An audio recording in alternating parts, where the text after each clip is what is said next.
Hi everyone, this is Christina. Welcome to today's training. It's going to be a relatively short one on identifying versus over-identifying with residents. Identification is a feeling of closeness, of compassion, of really being with someone, generally when this person is in a state of pain. This is bringing your full self and kindness to this person's pain in an effort to be there and support them. We talk about this in the sense of feeling it towards yourself, and we talk about this in the sense of feeling it towards others. For today's training purposes, we're talking about identification towards the residents as a residential aide, as a staff member. Over identification is taking that compassion, that bringing your whole self to the the person's pain and going to an extreme level with it.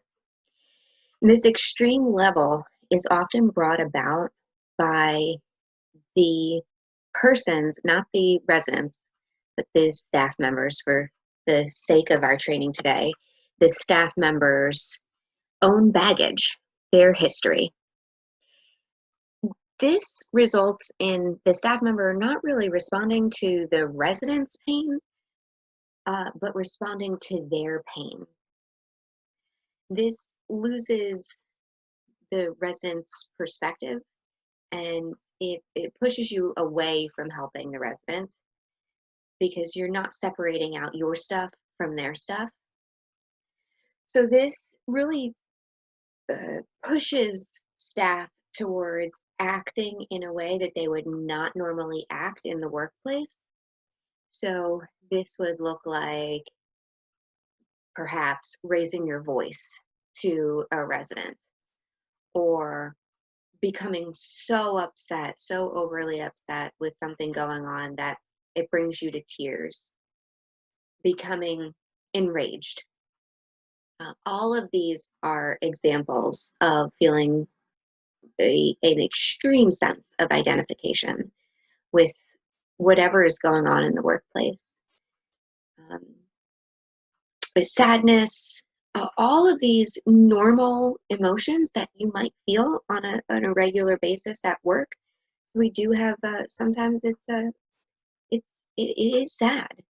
It's taking that to an extreme and bringing you to a place of real discomfort and of not acting what you would normally consider as the average you. The problem with over identification is that you're in emotion mind. So when we think about we're trying to always be in the middle in wise mind, especially at work, it's not possible to be there all the time, but that's the goal.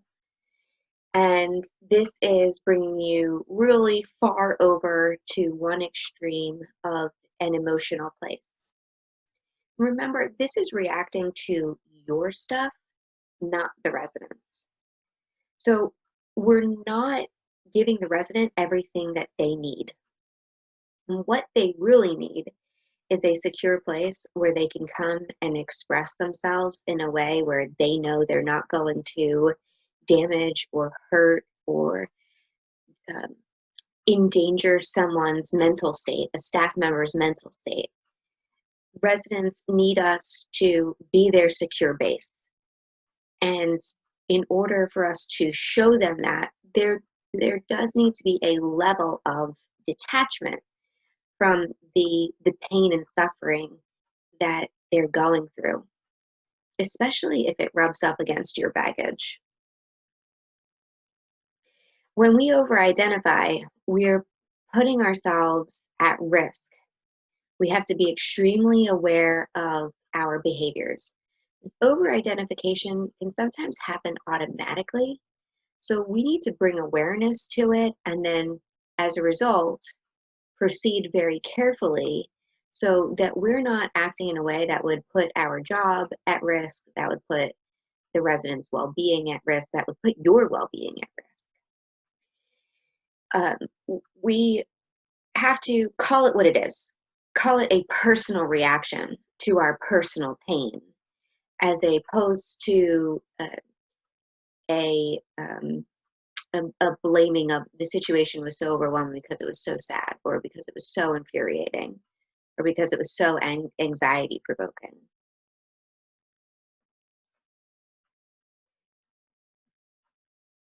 As overreaction is a very natural part of life, it happens to most people at some point, especially those of us in the helping profession.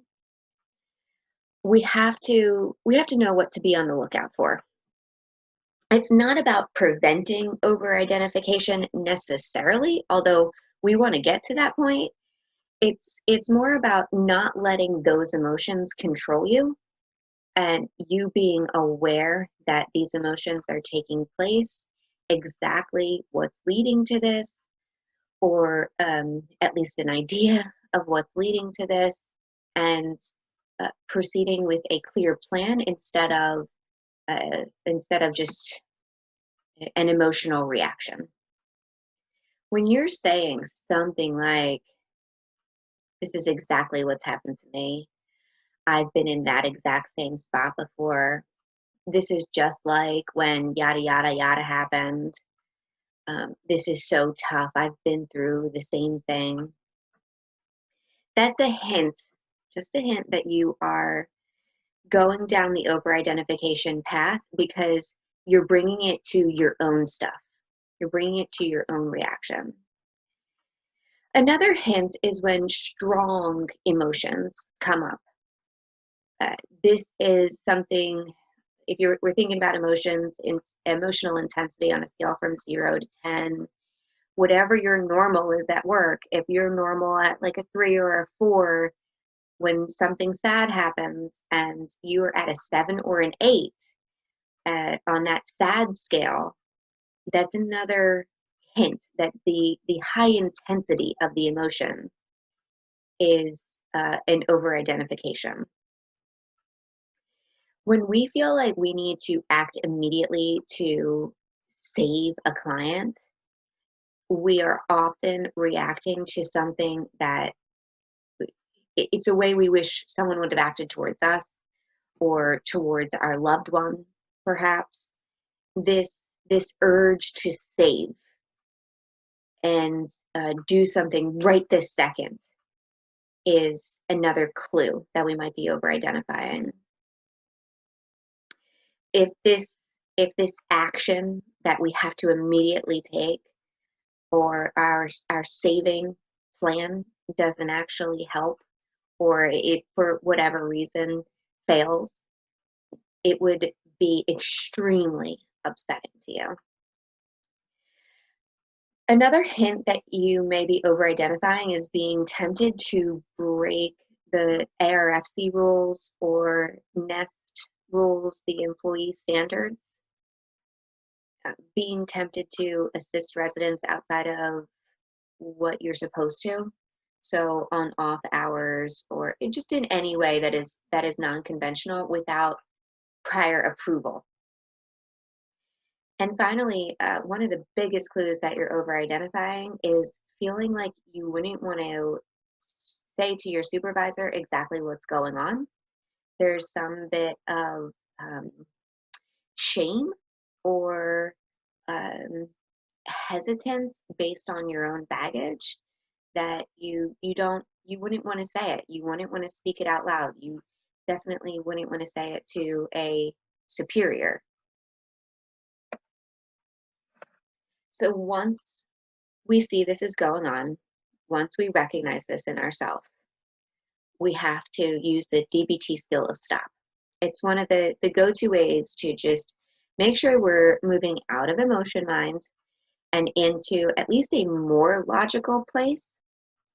So what the stop skill looks like is literally stopping, go figure, stopping what you're doing in that moment. So stopping speaking, stopping moving, stopping whatever.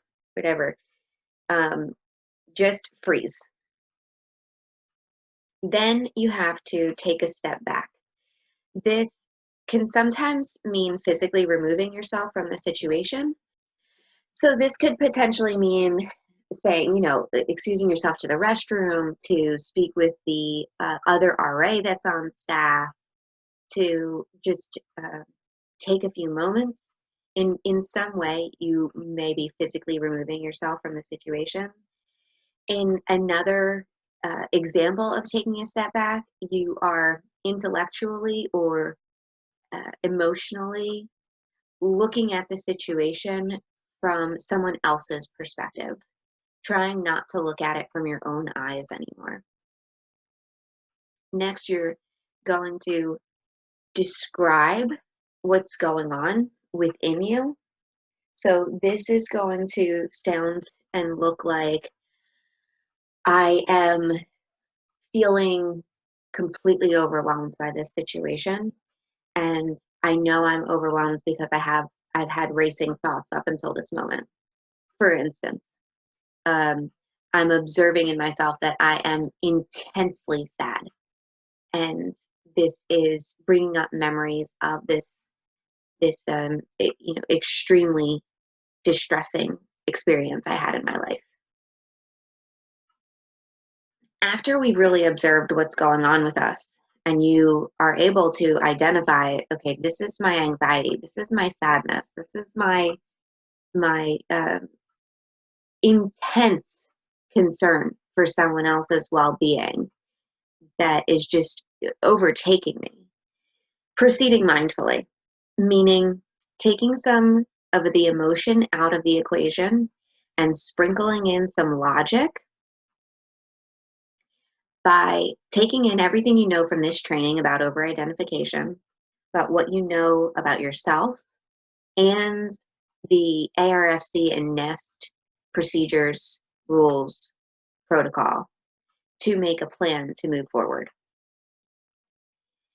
If you have had to use this or any part of the stop skill at work, whether it's with a resident or for that matter with a peer or another staff member, it is absolutely advised that you take time to speak to your supervisor about that as close to the incident as possible. I know that's not always feasible, so you can't sometimes these things happen in the middle of the night, but finding time, scheduling an appointment with your supervisor to work through this in a way to truly examine what had happened in the workplace setting, in the workplace environment, meaning you're not using a supervisor as the counselor or a therapist. You're using the supervisor as a means of talking through exactly what happened and working towards the next time it's going to happen, because it will happen again in all likelihood. So let's bring it home. We're trying to maintain a professional presence. So that means a slight distance and holding strong to boundaries. We must also show a very deep sense of caring, compassion, empathy, and being with the resident. So this is a hardcore dialectic, how two things that seem opposite can very much be true at the same time. And I'm going to bring this back to providing the residents with this secure base in knowing that they can share these really deep, painful things, or they can be themselves around you, and you are not going to be so damaged by that it affects your mentality. That is how we are doing right by the residents, by providing this distance and this empathy. And that's going to look different for everyone. So it does make it complicated. The nature of our work is complicated. Whenever we're tempted to act in a way that we know we wouldn't want to scream from the rooftops, we wouldn't want our supervisor knowing, we are faced with this possibility that we're over identifying with the residents. Being tempted isn't necessarily the problem. Acting on it is the problem. Over-identification is a natural part of life. It's a natural part of being in the helping profession. Changing your behavior and acting in one of those ways that we spoke about before, or that's listed here, like lending money or seeing a resident outside of your working hours, or even yelling and screaming at the resident, or becoming so upset that you are crying in front of the resident. Um, this is what we want to avoid. This is why we have this training, this very short training. We want you to understand that it's looked at as a positive attribute for someone to have these feelings and talk openly about them with their supervisor. That's part of being in this field. Having these feelings, having insight into these feelings, or gaining insight through talks with your supervisor is a necessary part of being in a helping profession, which all of you are. So when these feelings of over-identification or these strong emotions really stay with you, and for any reason, they aren't, you're not able to shake them as you normally would, or it's just really nagging or extremely distressing, it may be time to reach out to HR to get guidance on seeking out additional assistance. And I'm referring to counseling or therapy services.